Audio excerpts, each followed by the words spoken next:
কাকু কাকু আমি 15 বছর ধরে কিছু খাইনি। কি 15 বছর ধরে খান নাই? কি করে বাঁচে আছিস রে মা? তোর কত বয়স হলো রে? কাকু এই তো 15 বছর হলো। তুই মনে হচ্ছে জন্ম থেকে কিছু খান না। তাহলে হাত হাত পা হাত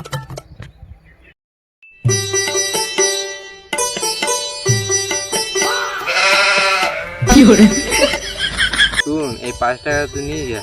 তুই কিছু ভালো মন্দ কিছু খাইলে আর হ্যাঁ তোর জন্য একটা জামা প্যান্ট একটা কিনে নিবি। আর যে টাকাটা বাঁচবে সেটা ঘরের জন্য ফলমূল কিছু নিয়ে যাবি ঘরের জন্য, ঠিক আছে? তাই বাবু। কাকু আর 2 টাকা বাঁচবে, হেলিকপ্টার কিনে নেবো একটা।